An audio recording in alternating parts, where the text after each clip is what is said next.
The Nameless Road and the Village of Strange Meals. Hey guys, we're going to begin with something quiet, something strange, and something that no map will help you find. A story of a nameless road, a village that no one ever sets out to reach, and a series of meals so unfamiliar, so precise, and so deeply human, they stay with you long after you've gone. No horror. There are no ghosts. No whispers in the dark, only travelers who got lost, and for just one night, found themselves seated at a table in a village that nobody else remembers. Each chapter you'll hear is a retelling, from a traveler like you, someone who wandered too far off the main road and was given a place to sleep, but only after agreeing to share a meal. And the food? Well, that's where the strangeness begins. Roots, insects, moss, silent rules, no forks, no spoons, sometimes no hands at all. If that sounds like a journey you'd want to take, please consider subscribing to this channel. Only if you truly enjoy stories told at this pace, in this tone, with this sense of quiet tension. It helps the stories keep going, and it means a lot. And if you're listening tonight, leave me a comment below and tell me, where are you listening from and what time is it right now? It's always a little magical to see where everyone is coming from. Now then, dim the lights. Maybe turn on a fan for a soft hum in the background. Lie back. And let me tell you about a road that leads nowhere. And the village at the end of it. A place where every wanderer departs with an empty stomach, but with a strange feeling of fullness, as told by a merchant and his wife. Our journey had begun, nearly 3 months earlier. We had crossed rivers, valleys, highlands. We had slept under thatched roofs and canvas tents. But on that day, after hours without finding a marked trail, with the sun sinking low, we stumbled into a village we had never meant to find. A place that no map marked. A place no traveler had told us about. We had not chosen it. And yet, somehow, we had arrived. We didn't see the village all at once. Just a slope at first, a thin trail narrowing between unfamiliar trees. Then came the roofs, rounded, grass-covered, low to the ground, like they were trying not to be seen. No signs, no fences, no children playing in the dust, just stillness, and a figure, standing motionless beneath a crooked post. He didn't speak. He turned and walked. And we followed. There were no instructions, no greetings. But there was a pattern, and the pattern spoke louder than words. When the man turned away, we followed his steps without hesitation. When we crossed beneath the arch, the air grew heavy, not warm, not cold, just full. Our mouths dried, the wind died, and we understood somehow. We had crossed a line, unspoken, unwritten, undeniable. We were led into a low earthen house near the center of the village. Inside, stone floor, a long table, carved from one solid slab. No fire, no lamps. The light came from shallow bowls set into the walls, each one glowing faintly, like they had remembered fire rather than carried it. There were 10 people seated already, strangers, clearly. All travelers, like us. One had a soldier's coat, mended with waxed string.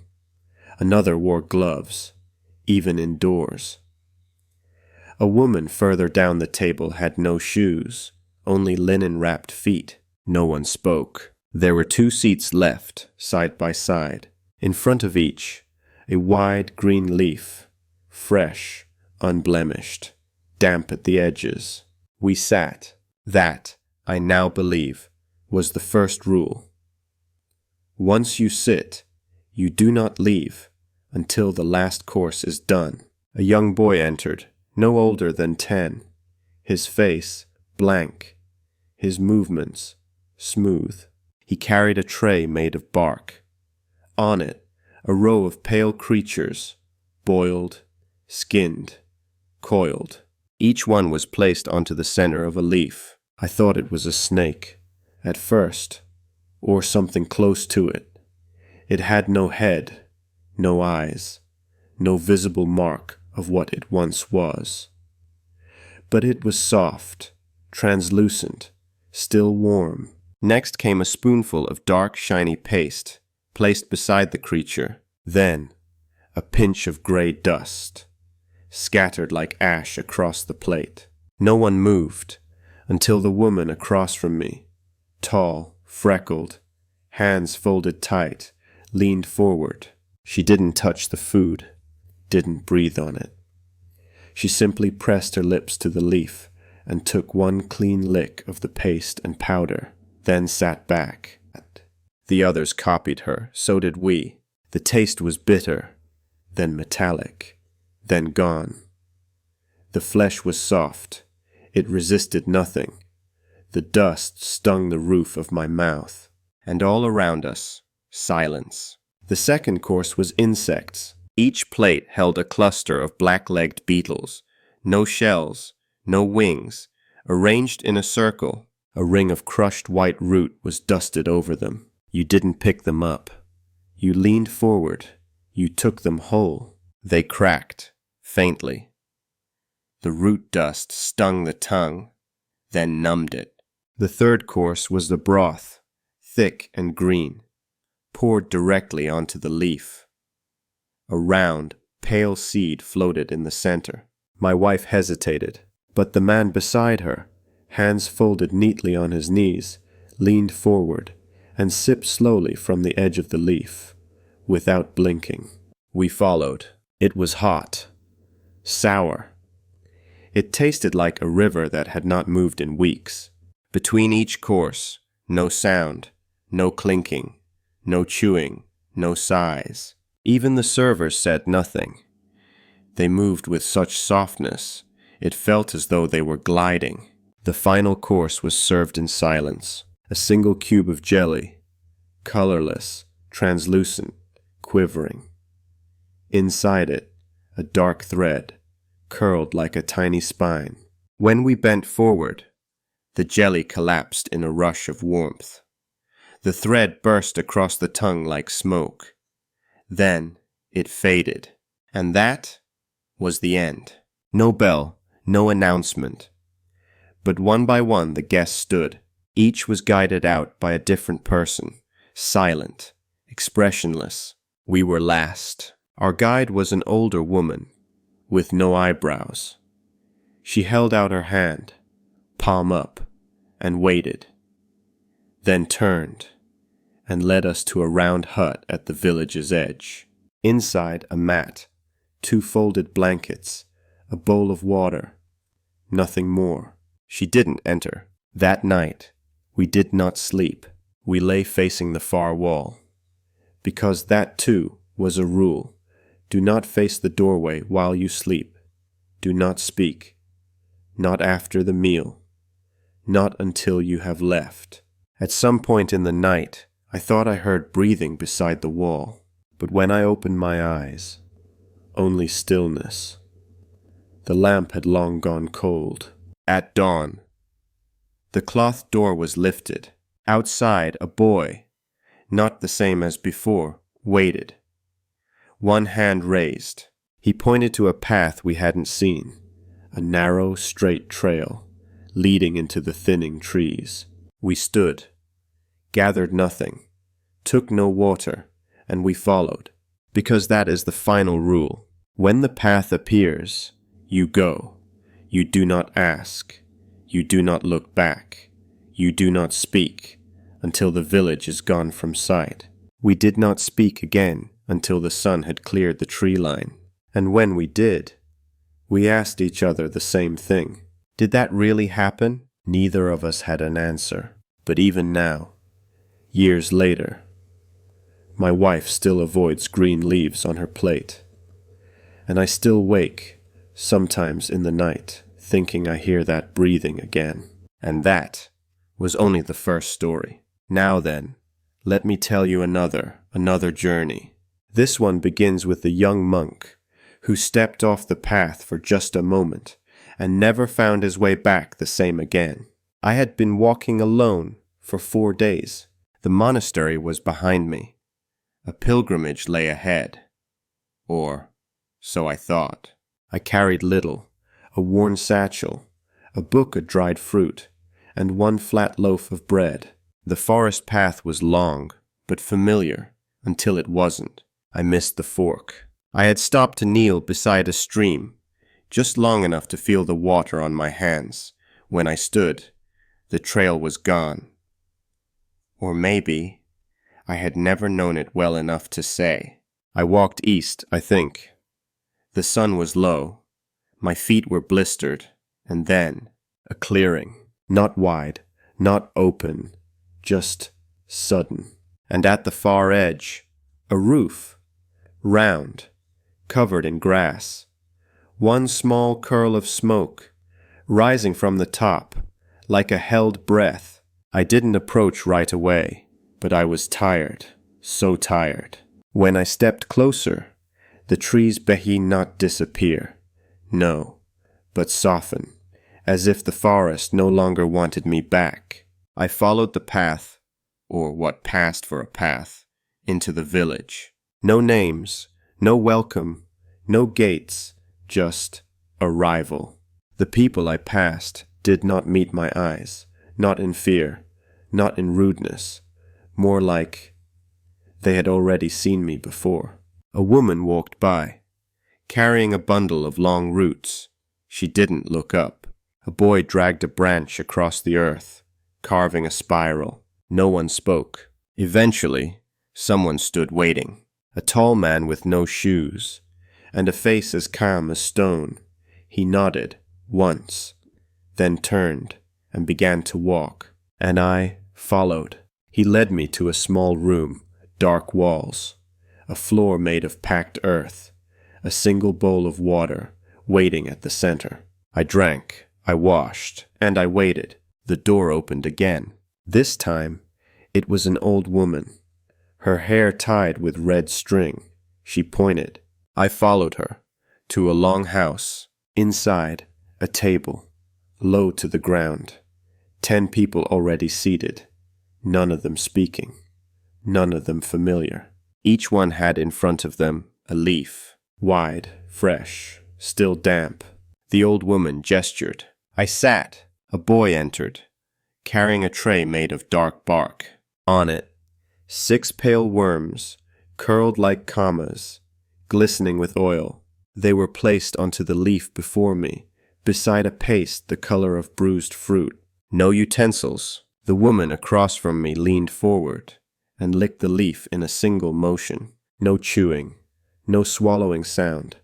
Just one quiet gesture, then stillness. I did the same. The paste burned slightly. The worm was warm. The oil tasted like old wood. The second course came in silence. It was something I had never seen. A small, spongy fungus, shaped like a hand, served whole. It pulsed, faintly, as if remembering the soil it had come from. I pressed my lips to it.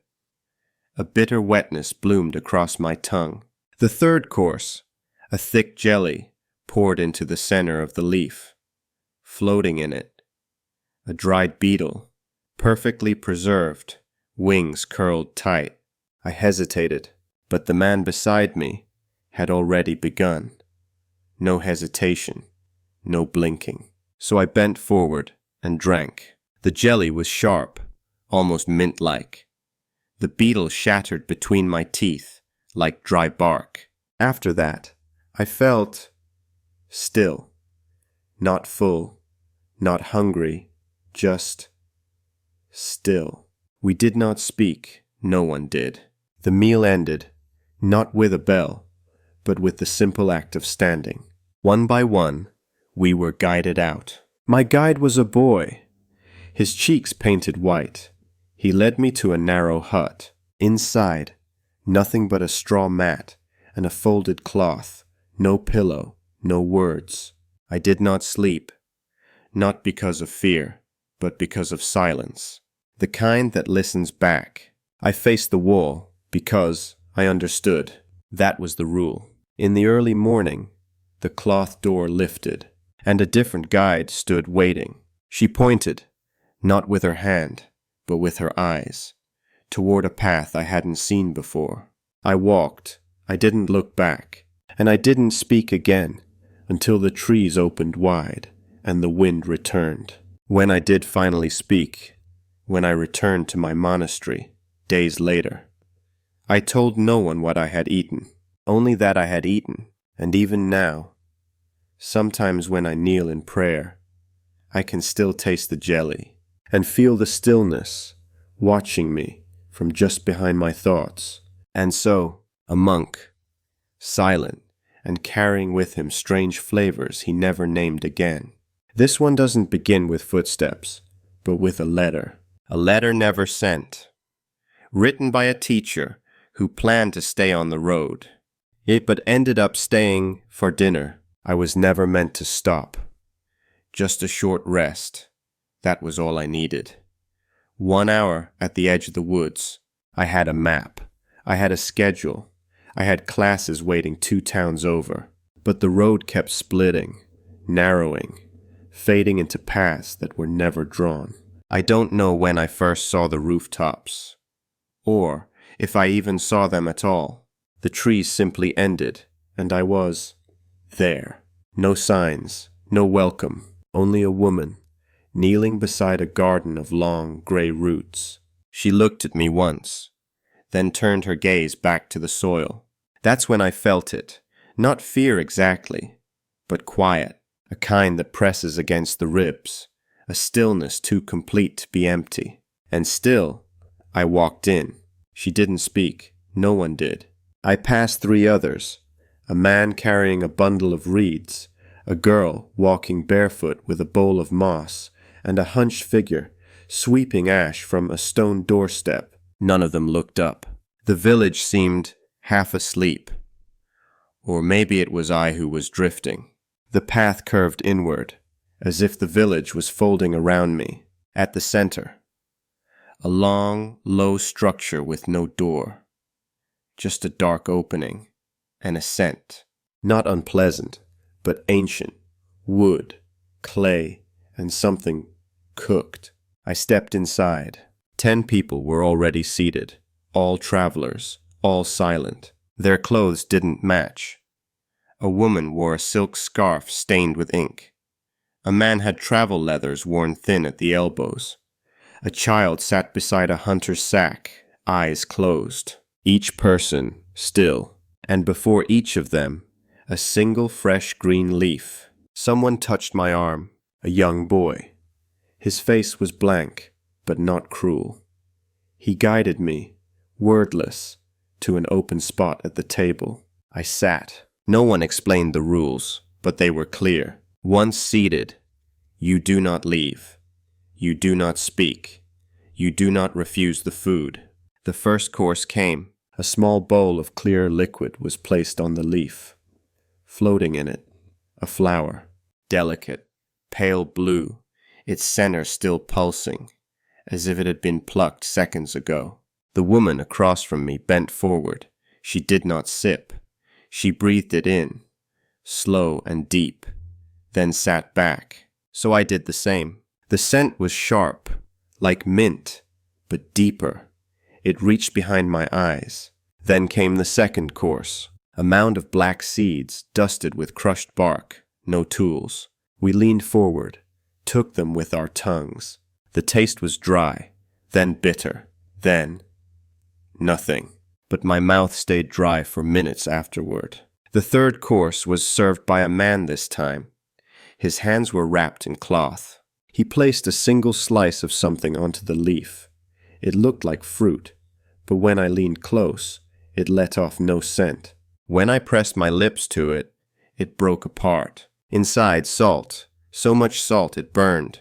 I closed my eyes, and when I opened them again, the leaf was empty. The fourth course, I don't remember being served, but it was there. A tangle of thin, white roots soaked in oil. They shimmered, and the oil looked like it was moving. I felt no hunger, but I ate, because that was the rule. When the meal ended, I expected someone to speak, to explain, to say something kind. But instead, they stood, and one by one, they were led away. My guide was the girl I'd passed earlier, still barefoot, still holding the moss bowl. She didn't smile, she didn't blink. She simply turned, and I followed. The hut was round. Inside, a folded cloth, a bowl of water, a single mat. I lay down, and I faced the wall, because by now I understood the rule. That night I didn't sleep, not from fear, but from stillness, the kind that settles into your ribs and waits. I turned away from the doorway, because I knew you never sleep facing the door, not here. Outside, I thought I heard soft footsteps, not close, but not far either. Once, I thought I heard someone hum, very low, very slow, a tune with no melody, but filled with weight. And then, silence again. At dawn, the cloth hanging at the doorway moved. Standing outside, a man with a copper ring around his neck. He didn't speak. He simply looked at me, then turned toward a trail I had never noticed, narrow, straight, and dry. I stood, left everything behind. There was nothing to carry, and I walked. The path didn't wind. It led forward, only forward, as if the land itself wished me gone. And behind me, the village vanished, not disappeared, not swallowed, just forgotten. It was an hour, maybe more, before I spoke again. And when I did, I said only this: I don't think I was meant to eat there, but I had. And even now, years later, when I stand at the chalkboard and my students ask why I always eat alone, I just smile and tell them I prefer it that way. What I don't say is that I still remember that flower, the way it pulsed, the way the scent stayed behind my eyes, and the way I sometimes still catch it in the steam from a cup of tea, or in the silence right before I fall asleep. And that was only the third story. Now then, let me tell you about something colder, a traveler with no name, who arrived with no shoes and left with no shadow. He sat still for hours. The others around the table finished their food. They stood, they left, but he stayed, not out of disobedience, but because something in the broth had reminded him of snow. Not its taste, but its silence. A kind of stillness that doesn't come from peace, but from absence. The kind you find only in places where even breath forgets to echo. When the last bowl was cleared and the room was empty, a girl entered, no older than 12, her eyes pale as steam. She held a lantern. Its flame danced as if trying to whisper something. She said nothing. She only nodded once and turned. He followed. They passed through a door he hadn't noticed before. It opened not to the village, but to a tunnel. Damp walls, packed earth, moss in the cracks. It twisted downward, and the air grew colder with every step.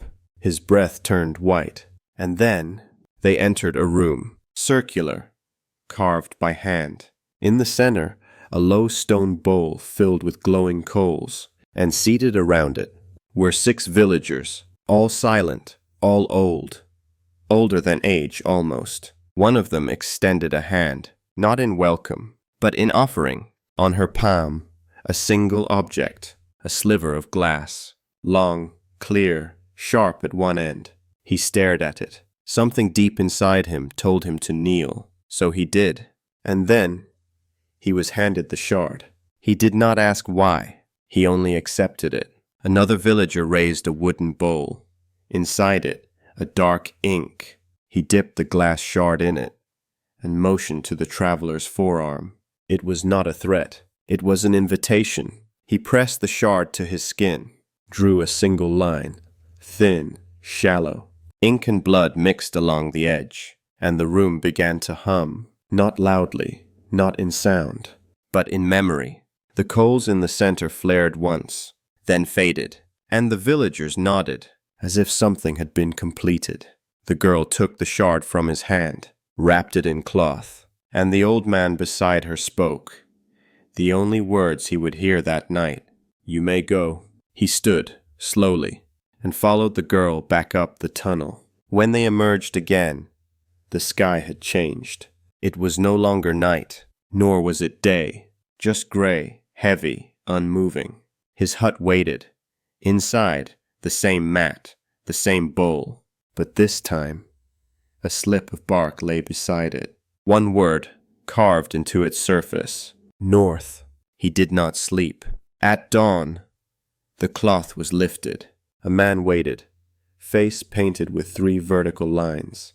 He did not gesture. He only turned and walked. The traveler followed, past the low roofs, past the hushed air, until the trees returned. A path appeared, and like the others, he took it, barefoot, silent, leaving no shadow behind him. Not because the light was gone, but because something else had taken it. And even now, when wind moves strangely through the hills, some say you can hear the faint scrape of his soles. Oh, still walking, still going north. And that was only the 4th. Now then, let me tell you a story with less silence and more watching. A woman, alone on a cart road, carrying a parcel that should never have been unwrapped. Not there, not by her. She was a courier, but that day, she became a guest. And so, a man with no shoes, no shadow, and no memory of where his footprints had ended. Now then, let me tell you a story about something that should never have been touched. A parcel, small, silent, and meant for someone else. It begins on a morning that was not mine. The sun had risen, the road was dry, and I was still walking, though I no longer remembered why. I wasn't fleeing. I wasn't chasing. There was simply a restlessness behind my ribs, a quiet throb that pushed me forward. I had passed through many villages, each one more forgettable than the last. But then came one I almost didn't see. It sat off the road, just barely. Tilted roofs, shallow steps, no smoke, no songs, no children. Just one house, with the door that was slightly open. Not wide, not inviting, just enough to suggest something forgotten. And next to the door, a parcel, wrapped in thick green cloth, bound with a red cord, tied not once, but 7 times, each knot strange, uneven, but deliberate.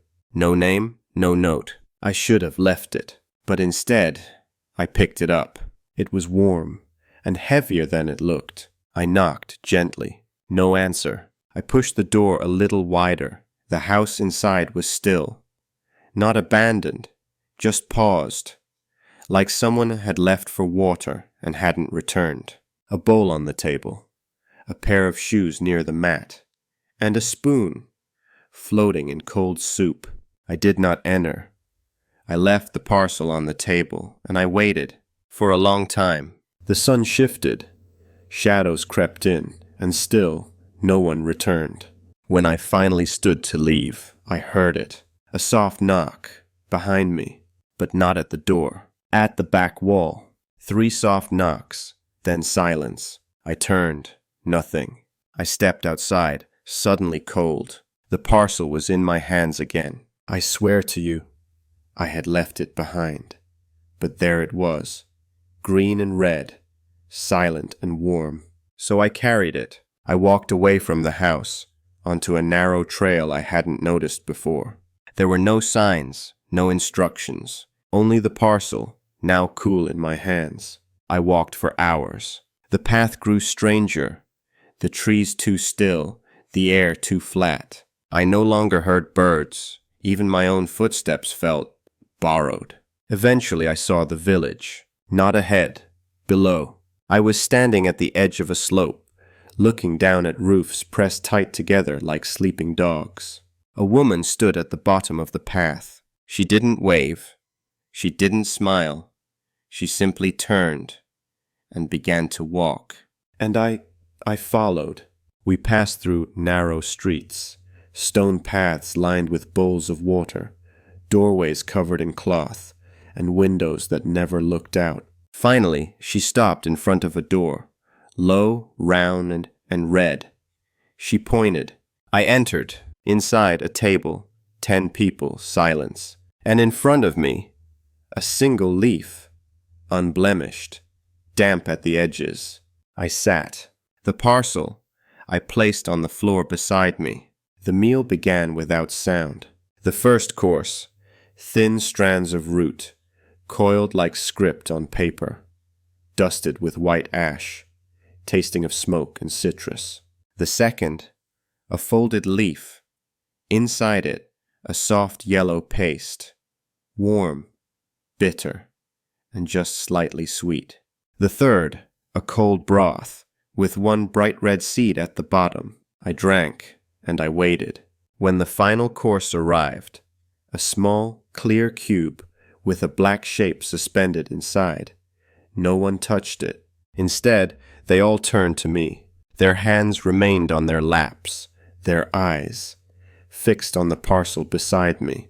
I bent down, lifted it. The red cord had come undone. One knot, then 2, then 3. Each one loosened with no resistance. I did not remember untying them. When I pulled back the cloth, there was no item inside. Only a leaf, but not like the others. This one was dry, brittle, old, and written across it were words, not in ink, but in veins. The natural veins of the leaf itself. The message was not for me. I could feel that, deep in my stomach, but it was now in my hands. I folded it back, and everyone stood. Each guest left, guided by someone silent. I was the last. My guide was a child, with hair as white as salt, and eyes too still. She did not speak. She pointed. I followed. The house she led me to was not a hut. It was a hollow, dug into the earth. Inside, nothing, not even a mat. Only the parcel, now sealed again, waiting for me. I did not sleep. At dawn, the cloth above the opening lifted. The girl returned. She pointed to a trail I had not seen before, straight and dry. I walked, and when I reached the top of the hill, I looked back. But there was no village, only trees, and in my hands, the parcel again, still unopened, still warm, and this time, the knots were tied 9 times. I have not touched it since. I do not know who it is meant for, but I know this: when they are ready, it will find them, just as it found me. Now then, let me tell you what came next. A story not of a traveler, but of a man who swore he would never leave the city again. One who believed in roads, and maps, and logic. Until one morning, he awoke in a village no road had led him to. I was not lost. Let me say that first. I was never lost. I'm a cartographer, not by trade, by calling. I don't get lost. I find things. I chart things. I give names to places that had none. And that's exactly what I'd set out to do. 3 weeks alone in the western hills, sketching topography, measuring slope and shade, mapping trails that even hunters had stopped using. I had a compass, 2, actually. I had string and stakes and a ledger of latitudes. I had certainty.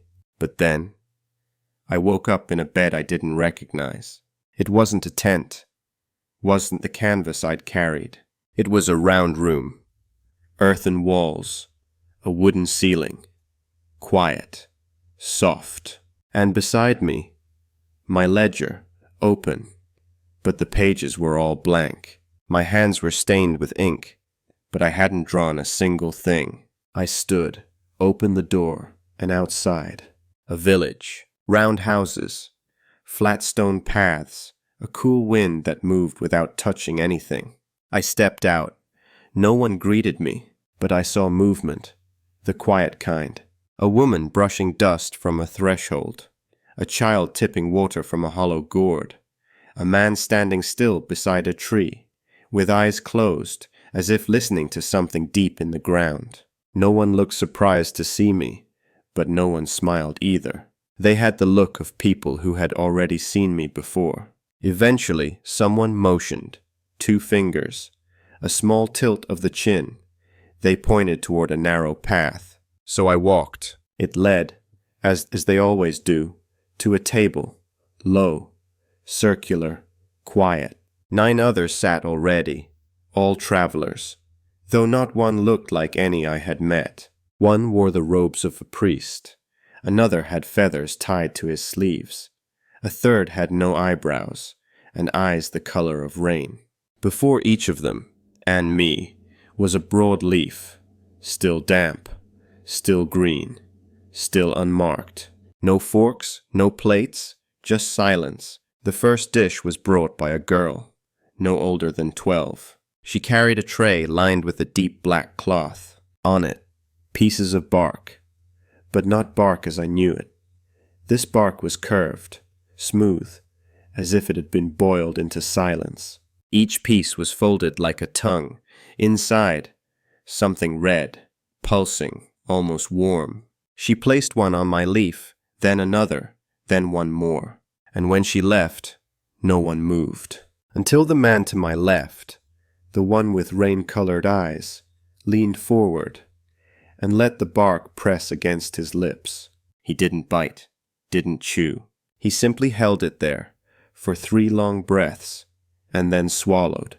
I did the same. It tasted like memory. Something familiar. Something I hadn't tasted but had once known.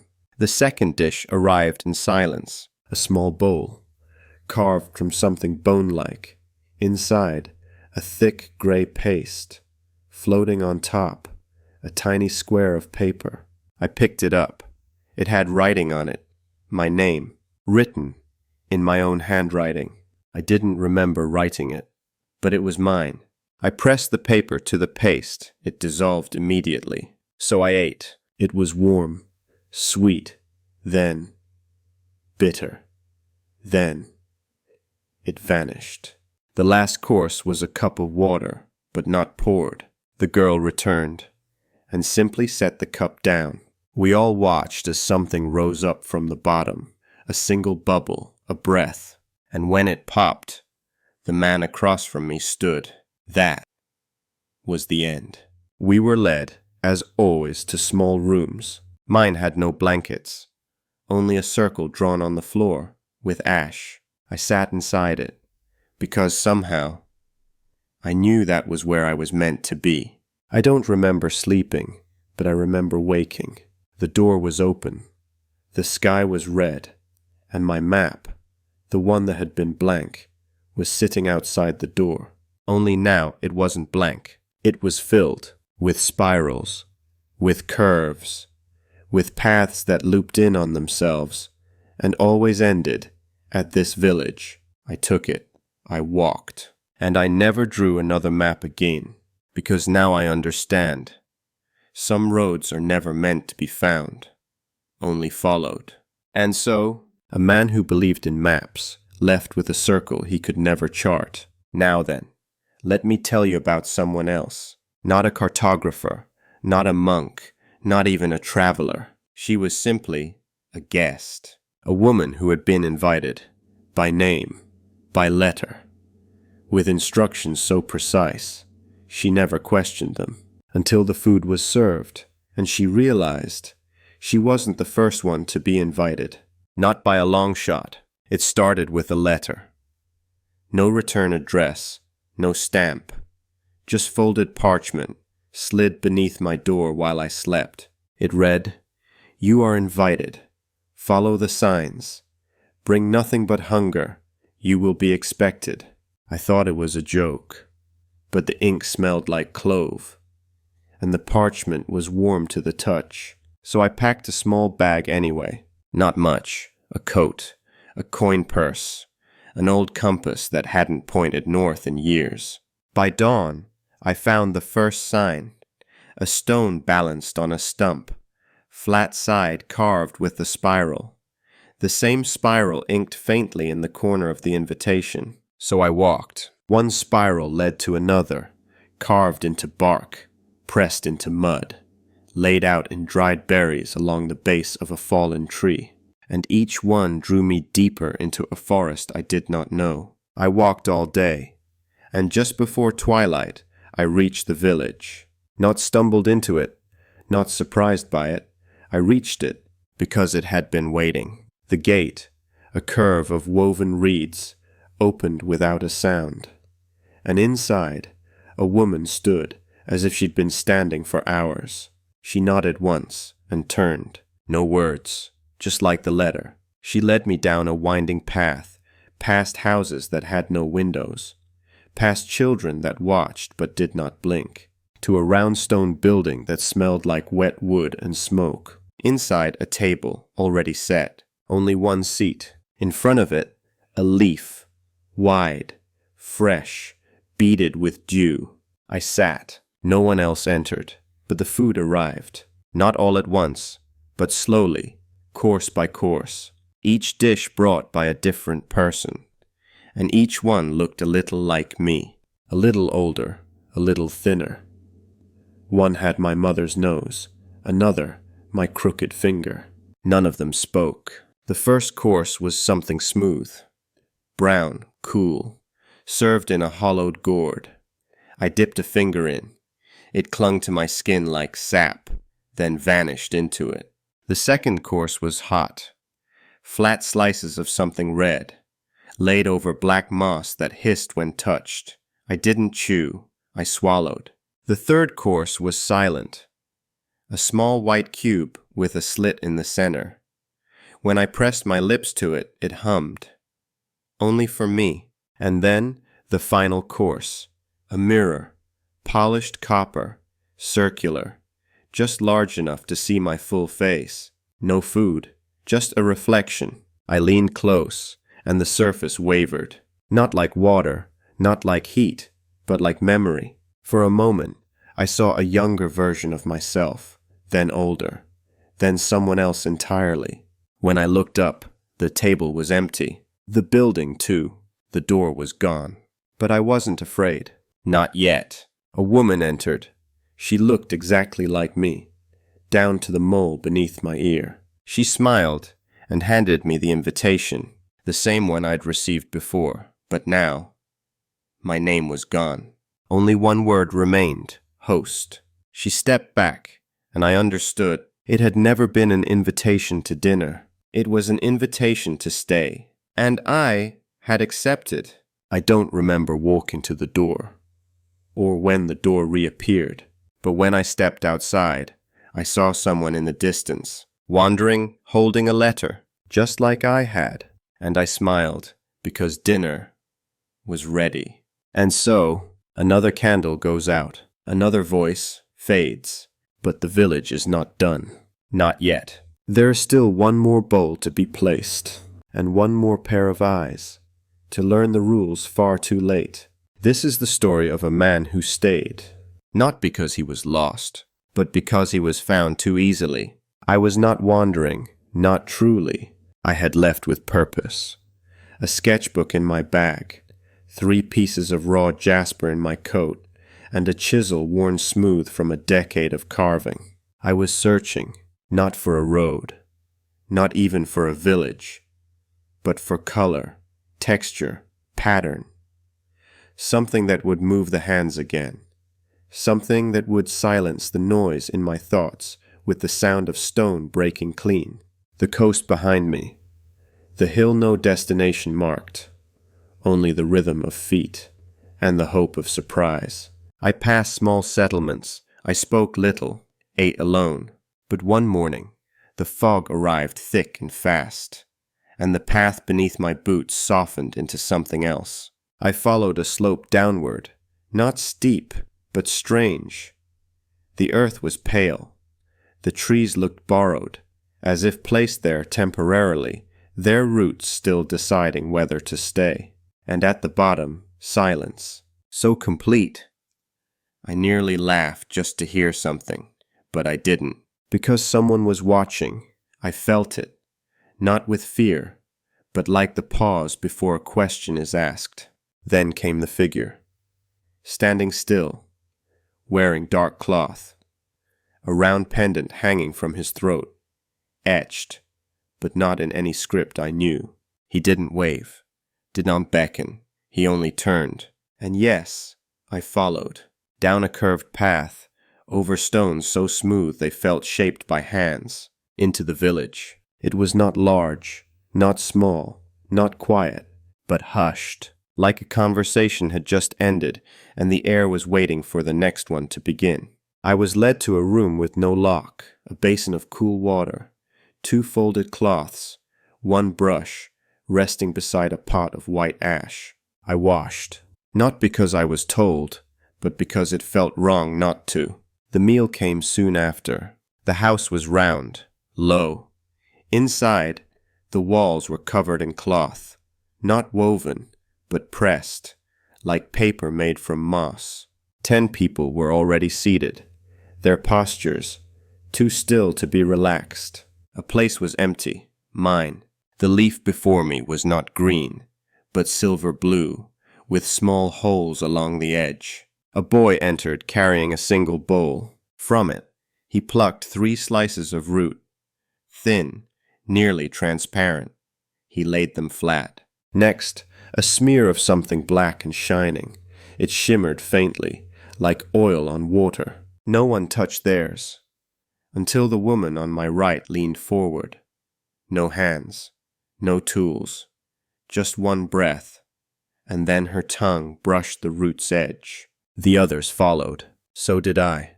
It tasted like a question I couldn't understand. Bitter, sweet, sharp, then soft. The next course was colder. Thin needles, not from pine, but something else, laid in a spiral, dusted with dried green powder. When I pressed my lips to the edge, my tongue numbed, my teeth ached. A memory I didn't recognize flickered in the back of my head. I thought I heard music, but it was only silence. Then came the final offering, not a food, but a small dish filled with sand.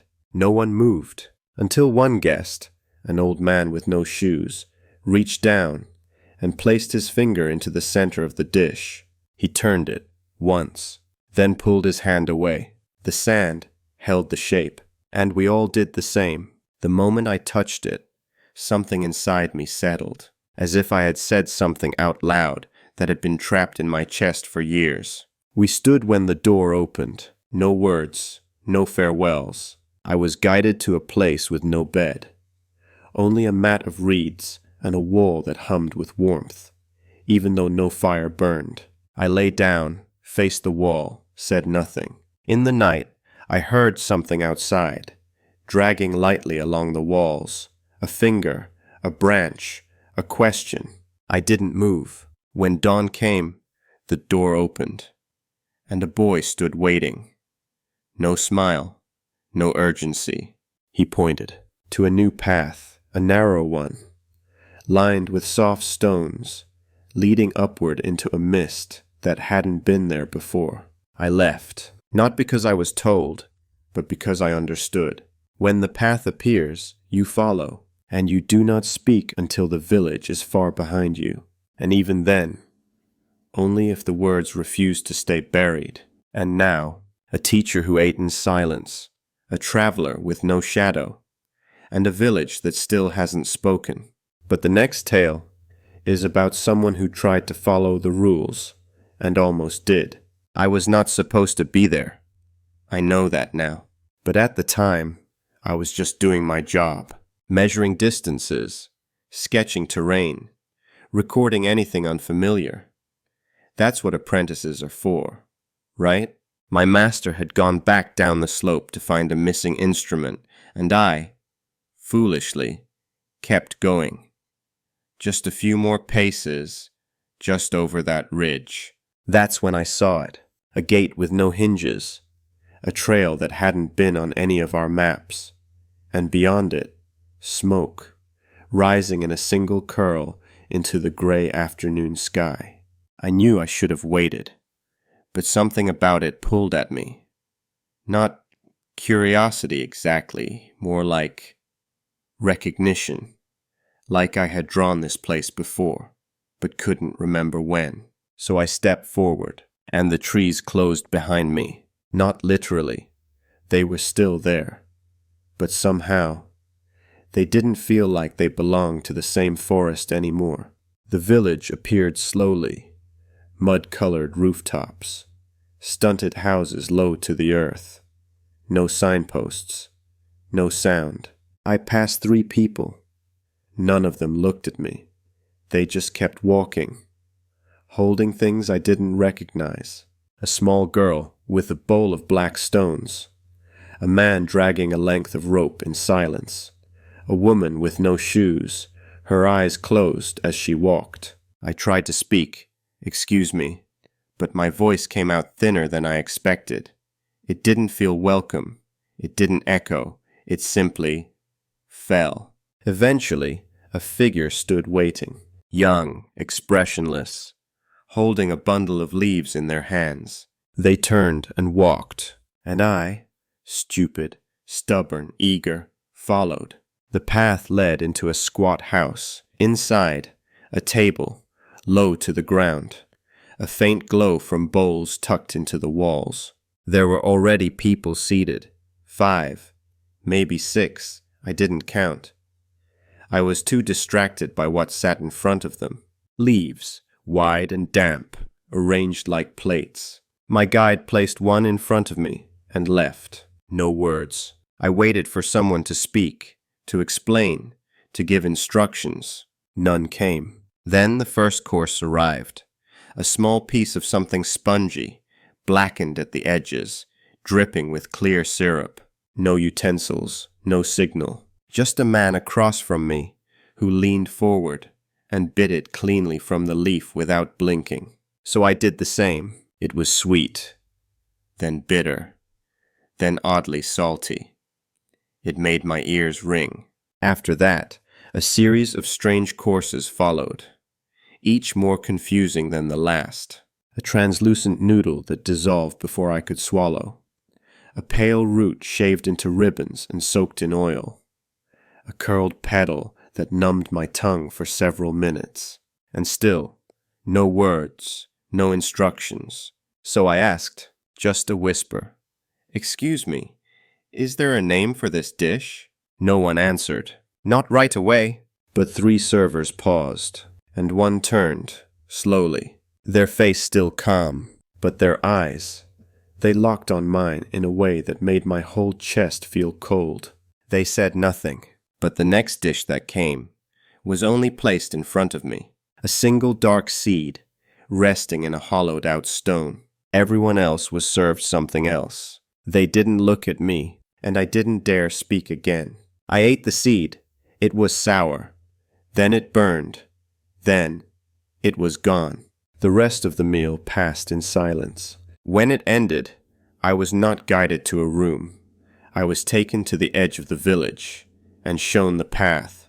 Earlier than the others, no hand was raised, no gesture made. But I understood. I had broken a rule. One I hadn't been told. I walked. I did not look back. I did not speak again until I found my master 3 days later, still searching for his compass. He asked me where I'd gone. I told him, nowhere. But for weeks after, my tongue tasted of ash. And every time I looked at a map, I wondered if I had missed something, or drawn something I was never supposed to find. And now, a question was asked, and the answer was silence. A seed, a stare, and a quiet departure. But the next story is older. Older than maps. Older than roads. It comes from a time when travelers followed rivers and trusted stars. But even stars, it seems, cannot light the way through fog. I don't tell this story often. Not because I'm afraid, but because most don't listen. They smile, They nod. They call it a ghost tale. But I was there, and I still have the scar on my palm to prove it. It started in the season when the river swells. The sky was swollen with fog for days. No wind, no birds, only the water, rising, inch by inch. Most travelers wait for it to clear. But that morning, just after dawn, a man appeared at the bank. He didn't wave, didn't call. He just stood there, barefoot, soaked to the knees, with one hand resting on a long wooden case. I knew better. I should have told him to wait. The river was too high, the fog too thick. But he looked at me, and there was something in that look. Not urgency, not fear, just inevitability. So I pushed the boat from the mud, and we crossed. The current was slow, but the fog swallowed the sound of the oars. It swallowed the shape of the far bank. It swallowed the man himself, just a pale blur before me. Still, he never spoke, until halfway across. That's when he opened the case. Inside was a length of folded cloth. He unwrapped it slowly, revealing a bowl. Just a bowl. Dark stone, smooth, empty. He placed it at his feet and said, "When we dock, don't speak. Don't look back, just go." And before I could answer, he was gone. I don't mean he jumped. There was no splash, no sound, just empty space where he had been. The boat rocked once, then steadied. The bowl was still there. By the time I reached the far shore, the fog had thinned. I stepped onto dry earth, and I did as he asked. I did not speak. I did not look back. But I left the bowl behind. For days, nothing happened.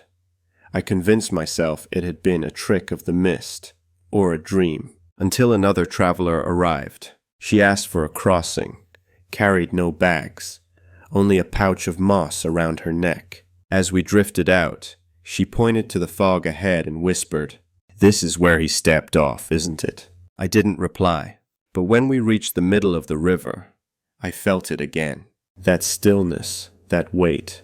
And then, the bowl returned, sitting right where it had been. I never saw who placed it there, and I never saw that woman again. Now, when I cross in the fog, I sometimes find things in the boat. A folded cloth, a pair of shoes, a coil of string, but never the passengers. They step on, they vanish.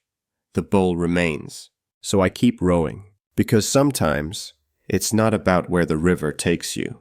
It's about what it brings back. And now, a man vanished into fog. A bowl remained. And the river remembered everything. But the next tale doesn't drift on water. It climbs, higher than trees, beyond where the goats graze or the birds sing. This one begins on the cold side of a mountain. It was supposed to be a shortcut. The mountain pass between our valley and the next had always been treacherous, but I knew the ridges well, knew the stones, knew the winds. I'd crossed it twice before in my youth, both times with a mule, a friend, and the spring sun overhead. But this time I went alone, and I chose winter because I thought I was ready. The air had been still that morning. No clouds, no scent of snowfall. Only the crunch of old frost beneath my boots. I passed the lower ridge by noon. The goat markers were still there, pieces of red cloth tied to crooked sticks, flapping in the wind like tired hands. Then came the switchbacks, narrow, stony, the kind of path where one misstep takes you into the sky, and then straight down. But I made it. I remember reaching the saddle, that flat part just before the summit, and then silence. Not the kind of quiet you expect from a mountain. This was heavier. There was no wind, no echo. Even my breath seemed to fall straight down into the snow without a sound. And the shadows, there were none. No matter where I turned, no matter how the light touched the rocks, nothing cast a shadow. Not me. Not the trees. Not even the cairn of stones that marked the summit trail. It was like the mountain had forgotten how to remember shape. I told myself I was imagining things, but then I noticed a figure. At first I thought it was another traveler, someone else trying to cross before the deep snow. But he didn't move. He stood perfectly still, a little up the ridge, where the old shrine used to be. I waved. He did not wave back. I stepped forward, 3 paces, then 4, and still no shadow, his or mine. When I looked away for just a second, to steady my boots on the scree, and looked back, he was gone. The ground where he'd stood was undisturbed. Not a print, not a crushed blade of ice grass. I hurried past the shrine without stopping. Down the other side of the ridge, the light returned. So did the wind, and my shadow. I didn't sleep that night. I set up my tent beside a frozen stream and kept the flap half open, watching the mountain above me. Just before dawn, I heard the crunch of snow outside. Footsteps, slow, measured. But when I reached for the flap, nothing. No prints, no sound. Only the wind beginning to rise again. I told no one about what I saw. Not until years later, when another shepherd went missing in the pass, and all they found was his walking stick, standing upright in the saddle, casting no shadow at all. And so now, when I climb, I wait for my shadow, because if it doesn't come with me, I turn back. And so, a shadowless peak, a shepherd's silence, and the mountain that gave no echo back. But the next story does not climb, it descends, deeper than soil, beneath roots, beneath stone, into a place not carved by hands, but shaped by hunger. This one begins with a woman who heard a sound beneath her floorboards and decided to follow it down. It began with a rattle. At first, I thought it was the storm. The wind was high that week, and the shutters creaked as they always had. But this was not wood bending. It was softer, more regular. Like breath. I told my husband. He said it was old pipes, or moles, but we had no pipes. And the ground in our village was stone, too hard for moles, too cold for roots. Still, I let it be, until the 3rd night. That was when the sound moved. It came not from beneath the kitchen, but beneath our bed. I lay still, breath caught in my chest, listening. A low dragging sound. Then, a knock. Just once. I lit no candle. I did not wake him. Instead, I waited until morning, then moved the rug aside, and saw it. A seam, thin as a hair, almost invisible. But it was there. A square outline, cut into the stone. No handle, no hinges. That afternoon, when he left for the quarry, I came back with a chisel and a taper. I worked slowly, careful not to make noise. The seam gave way more easily than I expected. The stone was old, crumbling beneath the top layer, as if someone had planned for it to break. I lifted it open. Beneath it, a tunnel, round, lined in earth, but supported with a strange ribbed wood I didn't recognize. It smelled faintly of brine and something sweet, like dried meat. I should have stopped, but I lowered myself down. The air was colder, but it didn't sting. It wrapped around me, like water. I lit the taper. The walls shimmered, not with moisture, but with something smooth, polished, like old bone, and the tunnel sloped down. So I followed it, step by step, heel to toe, until it opened. A room, no walls, only a dome, smooth as an eggshell, no corners. No floorboards, only a low table in the center, and bowls, 9 of them, each carved from a different material. One of stone, one of glass, one of something green that pulsed faintly when I came near. All of them empty, except one. The last bowl held water, but when I leaned closer, it wasn't still. The surface quivered, and in it, I saw not my own reflection, but the kitchen above me. I could see my husband standing by the window. I could see myself still lying in bed, but I wasn't there. I was here. I ran, back through the tunnel, up through the broken stone.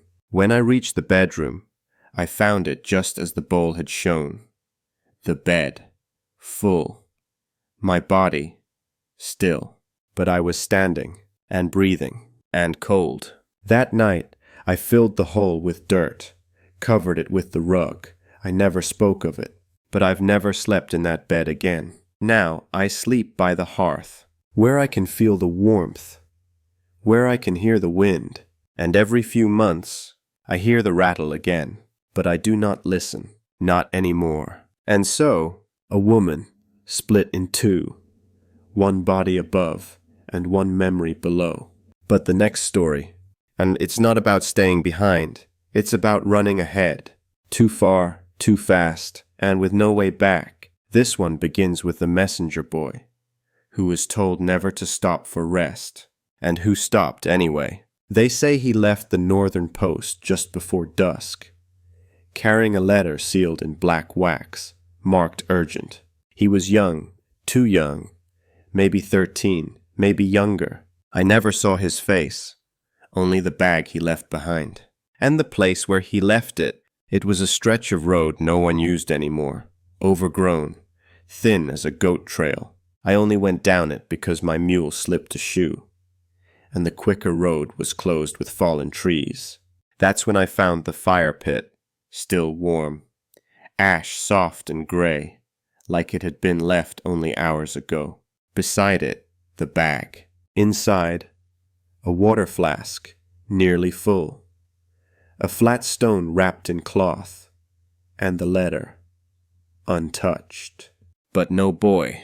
I searched the brush. I called out. Then I saw the prints. Not his, something else, small, deep, like a hand with too many knuckles. They circled the fire. They circled the bag. And then they stopped. No trail out, no drag marks, no signs of panic. Just stopped. I took the letter. I know I shouldn't have, but I didn't know what else to do. It was addressed to no one, no name, no region, just a single word, stillness. I opened it. There was no message, only a pressed flower and a single strand of hair. And then the sound, not loud, not close, but slow. A dragging sound, not through grass, but through thought, as if something was moving behind the idea of me.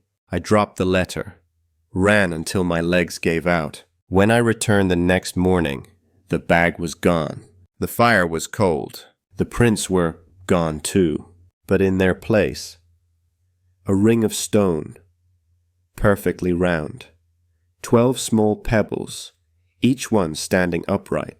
I didn't touch them. I've never taken that road again. But sometimes, when I carry letters through quiet woods, I see a figure ahead of me, walking too quickly, never turning around, always just out of reach. And sometimes, if I stop to rest, I hear the dragging. And so, a messenger vanished, and silence moved where his shadow should have been. But what happens when a guest stays longer than they should? When the rules are known, and still broken. This next story is not about a traveler who got lost, but about one who tried to stay. One who thought they could outwait the village. They were wrong. Most travelers pass through. One meal, one night, one exit, but not her. She came with a notebook, a long coat, and a voice that liked to ask questions. I saw her first near the western path, standing still, like she was counting how many steps it took to arrive. When she entered the village, she smiled. The way scholars smile when they think they found something old enough to belong to no one. We gave her the same rules, same silence, same leaf. She followed the rituals, wrote everything down. Even after the meal, when others sleep, she stayed up, not moving, not sleeping, just sitting by the cold lamp, scribbling in her book. She stayed a second night, then a third. No one spoke to her, but no one stopped her. By the fourth night, She asked a question. Not aloud. She simply wrote it in the dirt near the well. What happens if I never leave? The answer came the next morning.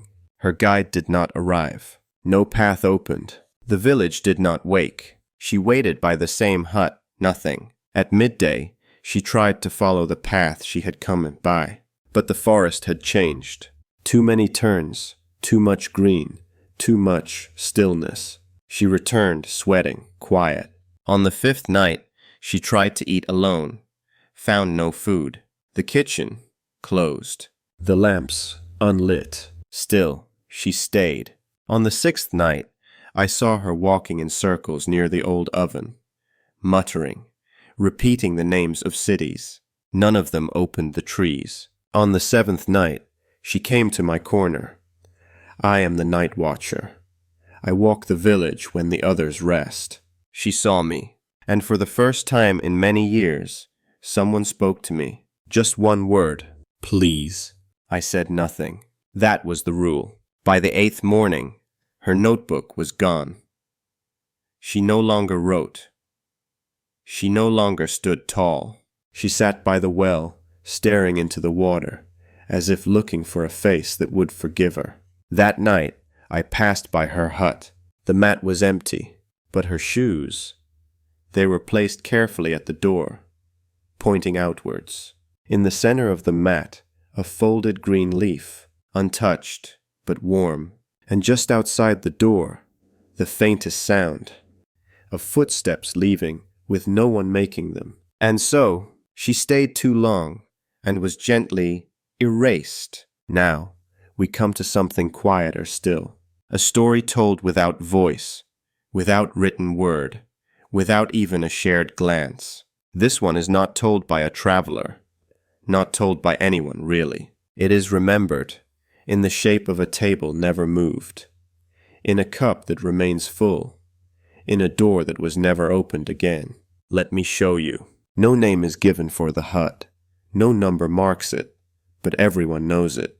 It is near the northern edge, where the trees begin again, but the wind always turns back. The hut is simple, round, thatched, low to the ground, and inside there is only this: a mat, a folded blanket, and a table that holds one bowl, one cup, and one spoon.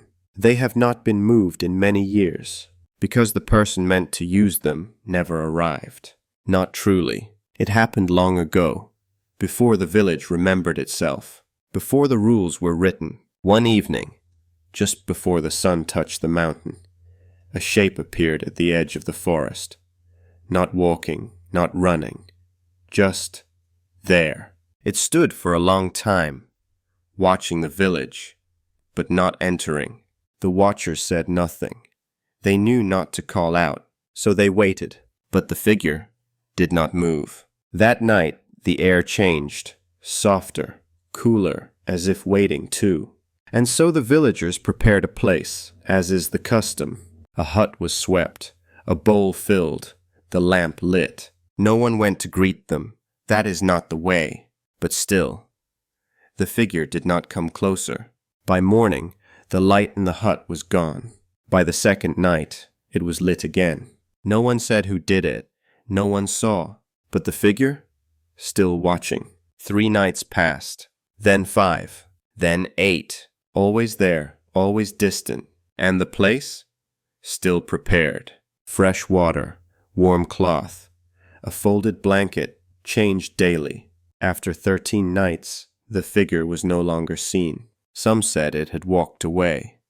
Others, that it had never been there at all. But the table remained, and the bowl, the cup, and the spoon were never used. And so they are not cleared, because one day someone may still arrive. They may be late, they may be lost, but the place waits, even now.